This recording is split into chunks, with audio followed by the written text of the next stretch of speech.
The Pacific. Guadalcanal. August 1942. The Japanese signals officer pressed his headphones against his skull and stared at the static-filled darkness beyond the command tent. He had broken British codes. He had unraveled American Army cipher sequences within hours.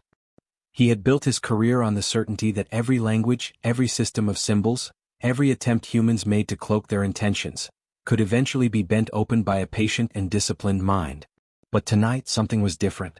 The voice crackling through the intercepted frequency was not English. It was not a cipher. It was not a code in any sense he had been trained to understand.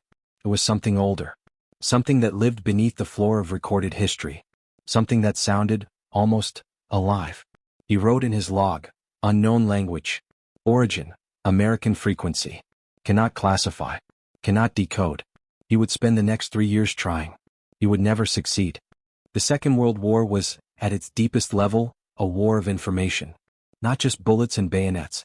Not just tanks grinding through rubble and aircraft screaming over burning coastlines. The nations that won the great battles of the Pacific did not always win because they had more men or more steel. They won because they could communicate. Because they could move faster. Because they could think together across vast distances of ocean and jungle and fire, and do it in ways the enemy could not intercept. The Japanese military intelligence apparatus was formidable. By the time the United States entered the war, Japan had developed some of the most sophisticated signals intelligence operations in Asia. They had broken or compromised American military code systems before Pearl Harbor. They had intercepted, translated, and acted on Allied communications across the Pacific with terrifying speed and accuracy. And then they encountered something that stopped them completely. The story of the Navajo Code Talkers is, on its surface, a story about language. But if you look closer, if you follow it down through the jungles of Guadalcanal, through the volcanic ash of Iwo Jima, through the suffocating coral heat of Peleliu, you discover something far more profound. You discover a story about survival. About identity. About a people who had been systematically stripped of their culture, their language, their children, and who then turned that same language into the most unbreakable weapon the United States military ever deployed. This is their story. And it begins not in the Pacific, but in a government school in New Mexico, where Navajo children were punished for speaking the only words they had ever known. Long before any Navajo man ever held a Marine Corps rifle, the United States government had been waging a different kind of war against the Navajo Nation. For decades, federal Indian boarding school policy had operated on a brutal and explicit philosophy. Children were taken from their families, sometimes forcibly. Their traditional clothing was removed. Their hair, spiritually significant, personally sacred, was cut. And above all, they were forbidden to speak Navajo. Teachers and administrators enforced this with physical punishment.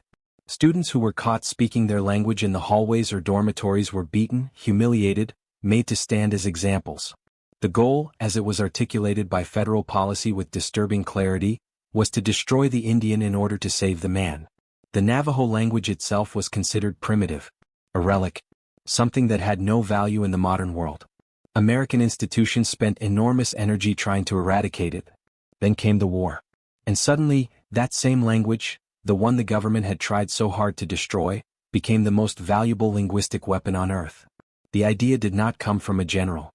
It did not emerge from a government committee or a signals intelligence think tank. It came from a civil engineer named Philip Johnston. Johnston was a World War I veteran and the son of a missionary who had lived among the Navajo people for years. He had grown up near the Navajo Nation in Arizona, and as a child he had learned to speak the language with genuine fluency, one of fewer than 30 non-Navajo individuals in the entire world who could claim this. He understood something about Navajo that few outsiders ever grasped. It was not simply a difficult language. It was a language of extraordinary complexity, tonal variation, and structural uniqueness. It belonged to no recognized linguistic family that Japanese cryptographers would have any encounter with. It had no written form. It had never been formally codified. And in the context of warfare, it had one other extraordinary quality: it could be spoken faster than any machine cipher could be encoded and decoded. In early 1942, Johnston walked into the offices of Major General Clayton Vogel at Camp Elliott near San Diego. He carried with him a proposal that most officers in that building would have dismissed immediately. He wanted to use the Navajo language as a military communications system. Vogel, to his enormous credit, listened. Johnston demonstrated the concept with 4 Navajo men he had brought with him. They transmitted a message in English. It was encoded in Navajo. It was transmitted across a shortwave radio. It was decoded by a Navajo receiver on the other end and translated back into English. The entire process, message in, translation, transmission, retranslation, message out, took under 20 seconds. The same message, run through the standard cipher machines of the United States military at the time, would have taken 30 minutes. Vogel sent a formal recommendation up the chain. By April 1942, the United States Marine Corps had approved the formation of a pilot program. The first 29 Navajo men would be recruited, trained, and sent to develop a code that had never existed before. These 29 men, young men, most of them barely out of their teens, would not simply be asked to speak Navajo into a radio. They were asked to do something far more demanding. They were asked to build an entirely new layer of encoding within the language itself. Because the risk was real. If Japanese intelligence ever captured a Navajo soldier, they might eventually find a Navajo translator. The language alone was not enough. The code had to be a code inside the language, a system of substitution and reference that only trained Navajo Marines would understand. And so, in the training barracks of Camp Pendleton, these 29 men began to build something from nothing. The Navajo Code was not a mechanical cipher. It was a living, breathing, deeply human system. And the men who designed it drew on everything they knew, not just their language but their world. Aircraft, for example, were named after birds. A dive bomber became Genie, the Navajo word for chicken hawk. A torpedo plane became Teashjizi, the swallow. A fighter plane became Dehitaihai, the hummingbird. A bomber was Jaysho, the buzzard. Each choice was deliberate. Each word carried the logic of the natural world that the Navajo people had lived within for centuries. Ships were named after fish. Submarines became Beshlo, meaning iron fish. Destroyers became Cielo, the shark. Battleships were Lotso, the whale. Cruisers were Lotsoyazi, small whales. Military ranks were assigned equally vivid terms. A general was Bichichi, meaning war chief. A colonel was Atahaih, the silver eagle. A major was Chechilget, the gold oak. A captain was Beshleganaki, the two silver bars. And for the alphabet, for the letter-by-letter spelling that would be needed when a proper noun or technical term had no direct Navajo equivalent, they devised an entirely separate system. The letter A became Wulachi, the ant. B became Shush, the bear. C was Mosi, the cat. D was B, the deer. Every letter had a corresponding Navajo word, and many letters had 2 or 3 alternate words to prevent pattern recognition. The full code eventually contained over 200 terms. Every one of them existed only in the minds of the men who had built it. It was never written down. It was never committed to paper in a form that could be captured. The code lived inside the memories of the Navajo Code Talkers themselves, and nowhere else. This was, from a cryptographic standpoint, unprecedented. But here is what the history books often skip past. Learning the code was only part of the task. Using it under fire, under artillery, under air assault, in the dark, in the rain, in the screaming chaos of Pacific combat, that was something else entirely. Something that required a kind of mental discipline that defies easy description. The code talkers were not simply radio operators. They were translation machines operating in both directions simultaneously, under the worst conditions human beings have ever been asked to function in. They received a message in English. They encoded it into Navajo. They transmitted it. They received encoded Navajo back. They decoded it into English. And they did this while the world around them was trying to kill them. The first code talkers arrived in the Pacific Theater in time for the desperate, grinding campaign on Guadalcanal, a campaign that very nearly broke the United States Marine Corps in the first year of the war. Guadalcanal was not a clean battlefield. It was a jungle island in the Solomon Chain, running with heat and disease, where Marines and Japanese soldiers fought in terrain so dense that flanking movements were almost impossible and every patrol felt like walking blind into a room full of knives. Supply lines were uncertain. Naval support was unreliable after the catastrophic losses of Savo Island. The Marines on Guadalcanal were, for weeks at a time, effectively alone, holding Henderson Field by the collective force of their exhaustion and their refusal to be beaten. In this environment, communications were critical. And communications, until the code talkers arrived, were dangerously compromised. Japanese signals intelligence had penetrated multiple American communication systems. There are documented cases in the early Pacific campaigns where Japanese commanders appeared to have advanced knowledge of American tactical movements, knowledge that could only have come from intercepted transmissions. The result was a communications culture inside the Marine Corps that had grown deeply cautious and deeply slow. Officers were reluctant to transmit sensitive information. They used long, elaborate workarounds. They waited. and in combat, waiting cost lives. When the Code Talkers began operating on Guadalcanal, the change in communication speed was immediate and striking. Orders that had previously required lengthy encoding procedures were transmitted in seconds. Artillery coordinates, unit positions, enemy movement reports, resupply requests. The flow of battlefield information accelerated at a pace that experienced Marine officers found almost disorienting.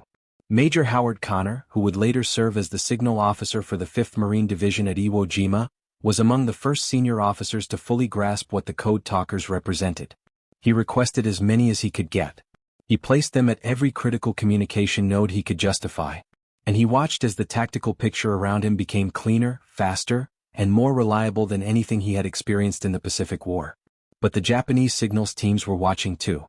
By late 1942 and into 1943, Japanese signals intelligence had become acutely aware that American marine communications in the Pacific contained a recurring anomaly. On certain frequencies, particularly those associated with marine ground forces, there were transmissions that defied all classification. The Japanese military had some of the finest cryptanalysts in the world. They had cracked British naval codes. They had worked successfully against American Army cipher systems on multiple occasions. Their radio intercept operators were trained to identify language families, structural patterns, repetition signatures, all the telltale markers that, with time and volume, eventually revealed the architecture of any code. The Navajo transmissions gave them nothing. Part of the reason was structural. Navajo is a tonal language, meaning that the same sequence of consonants and vowels can carry entirely different meanings depending on pitch and emphasis. To an untrained ear, and even to a trained ear working in the wrong linguistic tradition, this creates a listening experience that is genuinely disorienting. The language sounds, to outside listeners, almost musical in places, and brutally staccato in others. There are consonant clusters that do not exist in any Indo-European or Sino-Tibetan language family. There are negation structures that function in ways entirely foreign to both European and Asian grammatical logic. Japanese signals analysts reported to their commanders that the marine transmissions appeared to be a previously unknown indigenous American language. They were correct. They then reported that the language appeared to be combined with a secondary encoding layer. They were also correct. They concluded that breaking the system through conventional cryptanalytic methods would require either a captured speaker of the language who was also trained in the secondary code, or an essentially infinite amount of time. They were correct about that too. There are accounts, some documented, some preserved in oral history, of Japanese commanders ordering specific operations designed to capture American radio operators. Not to kill them. To capture them alive. The prize was not a weapon or a document. The prize was the man's voice. His brain. His knowledge of whatever it was he was saying into that radio. One such operation on Guadalcanal resulted in the capture of a Navajo Code Talker named Joe Kiyomiya. What happened to Kiyomiya over the following years is one of the most psychologically harrowing threads running through this entire story, and it reveals, in the starkest possible terms, just how unbreakable the Code Talker system truly was.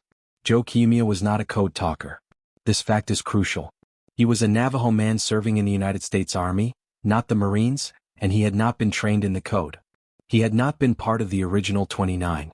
He did not know the substitution system, the bird names, the fish names, the letters. But the Japanese did not know this. When Kiyomiya was captured, he was subjected to brutal interrogation methods over an extended period. His captors played recorded Navajo language transmissions for him and demanded that he translate them. He listened to the recordings. He understood that the base language was Navajo. But what the Code Talkers were saying within the Navajo made no sense to him. The birds and fish and war chiefs and silver bars were a second language layered inside his own, and he had no key. He told his captors he could not translate it. They did not believe him. The interrogations continued. Kiyomiya survived the war, barely, and his survival is a testament to something both simple and profound. The Code Talkers had built a system with a protection mechanism they had not consciously designed. By creating a code inside a language rather than a code replacing a language, they had ensured that even a native speaker without specific training was useless to an enemy. It was, in retrospect, a form of security architecture so elegant that it would only be formally recognized and celebrated long after the war had ended. But in 1942 and 1943, the implications were purely practical. The Japanese could not break the code. And the Marines were learning to fight differently because of it. By 1943, the Navajo Code Talker program had expanded well beyond the original 29. The Marine Corps was recruiting actively from the Navajo Nation, processing volunteers through basic training and then through the specialized code school at Camp Pendleton. Each new wave brought the code vocabulary with them, memorized, internalized, carried in their minds like a living library. The men who served as code talkers were not selected for any single quality. They were diverse, in age, in background, in personality, in their relationship to traditional Navajo life and to American society. Some had grown up in deep reservation poverty, far from roads and electricity. Some had attended government schools and were fluent in English before they were fluent in their own language. Some had never left the Navajo Nation before they took the bus to the recruiting station.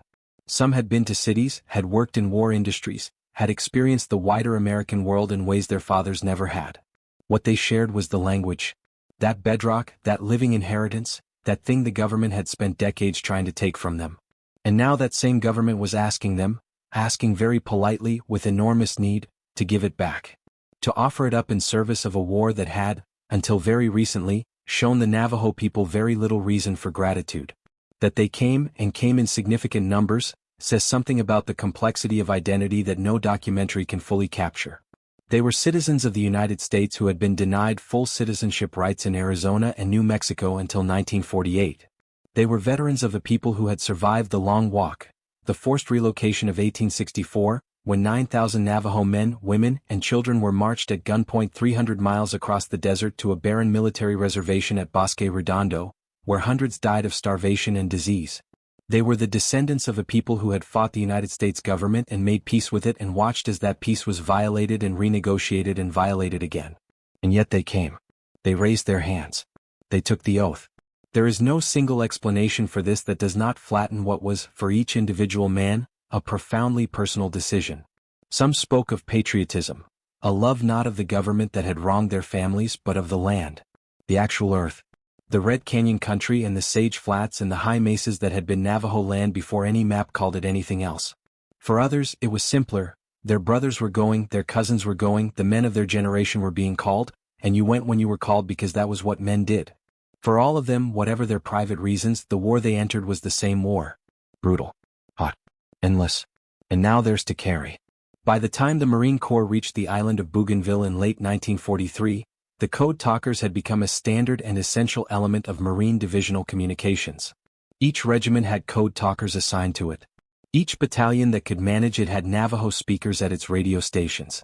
They worked in pairs when the volume of traffic demanded it, one transmitting while the other decoded incoming messages, a kind of living relay system with no mechanical parts to jam or fail.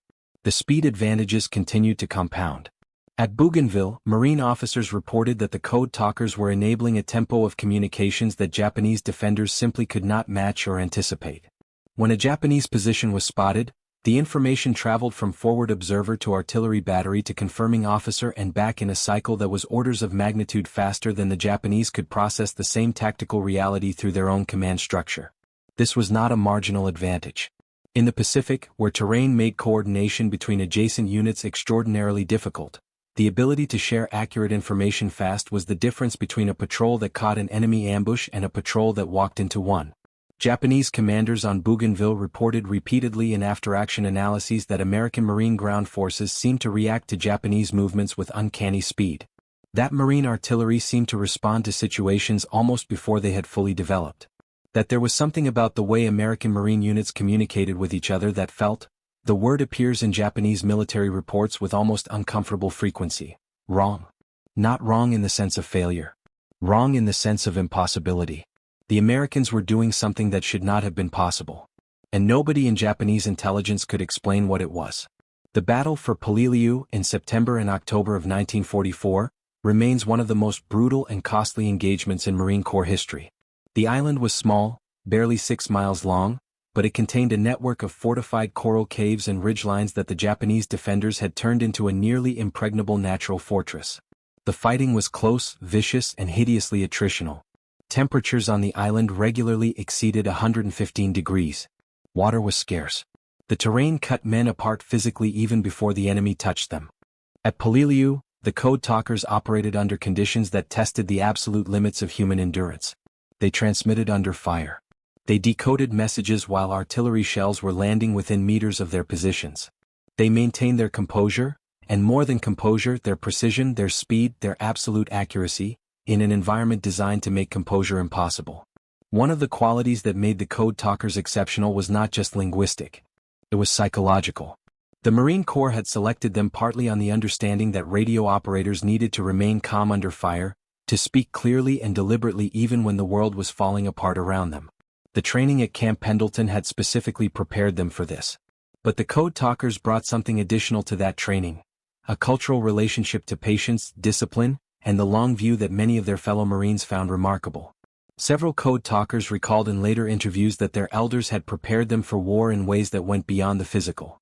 The Navajo concept of hazo, a term that encompasses harmony, balance, and beauty in the relationship between the individual and the universe, was not something that could simply be set aside when you picked up a weapon. It was something you carried. And for many Code Talkers, it expressed itself not as passivity or detachment, but as a kind of deep steadiness that combat could shake but not break. This is not mythology. This is what the men themselves said in their own words in their own time. But this was only the beginning of what Poliliu would reveal about the Code Talkers and the war they were fighting. By 1945, the Pacific Campaign had built toward its decisive phase. The island-hopping strategy had moved steadily northward and westward, each island more costly than the last, each battle more revealing about the nature of what the final assault on Japan itself would demand. The Marine Corps had become a battle-hardened institution, shaped by years of coral and jungle and volcanic rock, and at the center of its communications system, in a way that was not publicly known, not officially acknowledged, and not visible in any newspaper report, were the Navajo Code Talkers. The Battle of Iwo Jima, which began on February 19, 1945, would test everything that had been built. Iwo Jima was 8 square miles of black volcanic ash, sulfurous rock, and fortified underground tunnels. The Japanese defenders under Lieutenant General Tadamaki Kuribayashi had constructed an interconnected network of bunkers and fighting positions that stretched deep into the rock of the island. Kuribayashi had studied American amphibious assault tactics carefully. He knew that his garrison, roughly 21,000 men, could not stop the landing. What he intended was to make the Americans pay a price so terrible that the political will to continue the war might crack. He came breathtakingly close to achieving this. For 36 days, the Marines and Japanese defenders engaged in some of the most intense, intimate, and costly combat in the history of either military. Progress was measured in yards. Casualty rates were savage on both sides. The volcanic terrain swallowed men, disoriented units, turned every assault into a confused nightmare of smoke and ash and hidden fire. In this environment, the Code Talkers worked without rest. Major Howard Connor, the 5th Marine Division signal officer who had been one of the Code Talkers' earliest and most powerful advocates, stationed 6 Navajo Code Talkers at his command post and kept them operating in continuous rotation throughout the battle. He later said, publicly and with complete conviction, that the Marines could not have taken Iwo Jima without the Code Talkers. His exact words, preserved in the historical record, carry the weight of a man who had seen the alternative. Were it not for the Navajos, the Marines would never have taken Iwo Jima. On the 5th day of the battle, February 23, 1945, a patrol from the 28th Marine Regiment reached the summit of Mount Suribachi, the dormant volcano at the southern tip of the island, and raised an American flag. The image, captured by Associated Press photographer Joe Rosenthal, would become the most reproduced photograph in American history. The order to take Suribachi and the confirmation that the summit had been reached, traveled by Navajo Code Talker transmission. The men who made that historic announcement spoke in a language that had been born in the canyons and mesa country of the American Southwest, that had survived forced removal and boarding schools and government prohibition, and that was now echoing across the volcanic rock of a Pacific island 8,000 miles from home. The Code Talkers fought across the entirety of the Pacific Campaign, in every major engagement from Guadalcanal to the final operations in preparation for the invasion of Japan. They served at Saipan, at Tinian, at Guam, at the Philippines. They transmitted under every conceivable condition. They were wounded and killed alongside their fellow Marines. They carried their code inside them through every variation of hell the Pacific War had to offer, and they never broke. The Japanese military's assessment of American Marine communications, compiled in post-war intelligence analyses, is a document worth reading slowly and carefully. Japanese cryptanalysts confirmed that they had devoted significant resources across multiple years to understanding the anomalous transmissions from marine frequencies. They had brought in specialists. They had accumulated hours of recorded transmissions. They had applied every analytical technique available to them at the time. They had achieved nothing. The Navajo Code was the only spoken military communications code in the history of warfare to never be broken by the enemy that targeted it. This is not a promotional claim. This is the documented conclusion of the post-war assessment. But the story did not end with the Japanese surrender in September 1945. When the Code Talkers returned home, and they did return home, those who survived, they were asked to keep their secret. The code was classified. The entire program was classified. The Marine Corps and the United States government, looking at a world that had already begun its slide into Cold War tensions, decided that the Navajo Code Talker program was too valuable to disclose. The system might be needed again. The Cold War was already hardening around them. The Soviet Union was a new enemy. And the Navajo language, still largely unknown outside its own people, might still have military utility. So the men came home and said nothing. They could not wear their service on their sleeves in the full way their fellow veterans could. They could not explain, at the reunion dinners and the VFW halls and the family gatherings, exactly what it was they had done. They could say they were Marines. They could say they had been in the Pacific. They could say they had served in communications. But the most important thing, the thing that had made them unique in all of American military history, had to stay hidden. And then they went home to a country that, in many places, did not welcome them.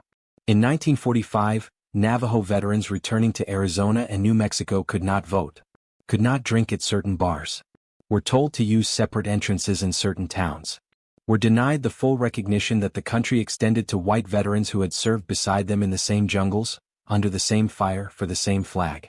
Code Talker and veteran Philip Cody recalled stopping at a bar in Gallup, New Mexico, still in uniform on his way home from the Pacific, and being told he was not allowed inside. He had just spent 3 years sending combat transmissions at Iwo Jima. He had helped take the most fortified island in the Pacific. He stood outside a bar in New Mexico and was told the door was not for him. This is the part of the Code Talker story that the celebratory accounts sometimes smooth over. These men served with extraordinary distinction and came home to a country that had not yet decided whether they deserved to belong to it. The classification of their program ensured that they could not even use their service to argue for their own dignity. Their greatest accomplishment was a secret. They waited 23 years. In 1968, the Navajo Code Talker program was finally declassified. The men who had built the code, carried it, transmitted it under fire, and kept it secret for 2 decades were now free to speak. Some had died in the intervening years. Some had struggled with the physical and psychological wounds that all combat veterans carry. Some had lived quietly on the reservation, farming and shepherding and raising children who did not know that their father had once done something that no cryptanalyst on earth could defeat. Now they could talk. And slowly the world began to listen. The formal recognition took even longer. It came in pieces, as these things always do. A ceremony here, a medal there, a growing bibliography of books and documentaries and educational materials that tried to capture what the Code Talkers had accomplished. In 2001, the original 29 Code Talkers received the Congressional Gold Medal, the highest civilian honor the United States government can bestow. Subsequent groups of Code Talkers received the Congressional Silver Medal. The ceremonies were meaningful. The medals were deserved. But there was something inadequate about them too, something that the men themselves in their public statements often acknowledged with the careful diplomacy of people long practiced in navigating the distance between recognition and justice. What the Congressional Gold Medal could not give back was the 23 years of silence. Could not restore the voting rights that should never have been taken. Could not undo the bars in Gallup or the separate entrances or the decades during which a Navajo veteran's greatest service to his country was officially a secret that he was required to keep. The last of the original 29 Code Talkers died in 2014. His name was Chester Nez, and he lived long enough to see the program recognized, celebrated, and studied by military historians around the world. He gave interviews in his final years that are quiet and dignified and full of a quality that it is tempting to call wisdom, though Nez himself would probably have described it more simply. He described being a child in a government school, being punished for speaking Navajo. He described the strange recursion of history that had turned that punishment into a weapon. He described his fellow Code Talkers, their youth, their humor, their fear, their steadiness. He described the transmissions he had sent at Guadalcanal and Bougainville and Iwo Jima, the words moving through the air in a language that the enemy could not touch. He said he was proud. Not of killing. Not of war. Of the language. Of the fact that it had survived everything that had been done to it, and had proven, in the end, stronger than any cipher machine, any code book, any system of substitution and encryption that human technological ingenuity had been able to devise. The language had survived because the people had survived. And the people had survived because language is not just a tool, it is the architecture of identity, the vessel in which a culture carries itself through time. When you try to destroy a language, you are trying to destroy the people who speak it. And when you fail, when the language endures, underground, in the mouths of children who remember even when they are punished for remembering, you have failed at something fundamental. The Navajo Code Talkers understood this. Not abstractly as a political statement but personally, viscerally, in the bones. They had lived through the attempt to erase them. They had carried their language into the worst places on earth. And they had brought it back. There is one final dimension to this story that deserves to sit with us for a moment. The Navajo Code Talker program worked because of something that no government can manufacture and no committee can design: the deep, inherited, embodied knowledge of a living people. The Japanese cryptanalysts who spent years trying to break the code were not defeated by a machine or a mathematical formula.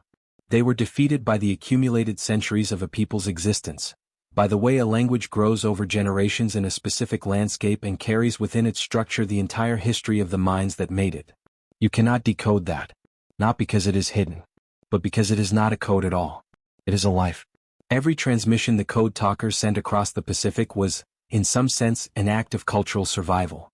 Every word they spoke into those radios was a word that a government school had once tried to beat out of them. Every message that arrived intact, unbroken, unreadable, impossible, was a small vindication of everything that had survived despite everything that had been done to destroy it. The Japanese soldiers who intercepted those transmissions heard something they could not understand. What they heard, though they could not have known it, was history refusing to die. These men are gone now. The last of them have joined the long memory of the Navajo Nation, and of the larger human story. But the code still lives, in the archives, in the academic studies, in the military communications manuals that cite it as the only unbroken spoken code in the history of warfare. And it lives in something harder to quantify, in the children and grandchildren of the Code Talkers, who know now what their fathers and grandfathers carried, what they did with it, and what it cost. The cost was real. The service was extraordinary. The recognition was late and incomplete. The justice is still in many ways unfinished. But the code was never broken. And that, in the end, may be the most important thing to remember about these men. Not just that they served, but that they built something that the most sophisticated military intelligence apparatus of its time could not crack, using the one thing that apparatus had never thought to treat as a weapon: their own identity, their own voice, their own words, spoken in their own language across the burning air of the Pacific. Unbreakable. If you've made it to the end of this story, where are you watching from? Has your own family been touched by war, by service, by sacrifice that was recognized too late or perhaps never fully at all? The stories we carry about the people who came before us matter. They shape who we are. Drop a comment below and tell us where you are in the world and what history lives in your family. Because the Code Talkers taught us something that goes beyond military history, that the things we are told to be ashamed of can become the source of our greatest strength. And that a people's voice, once raised in truth, is very, very hard to silence.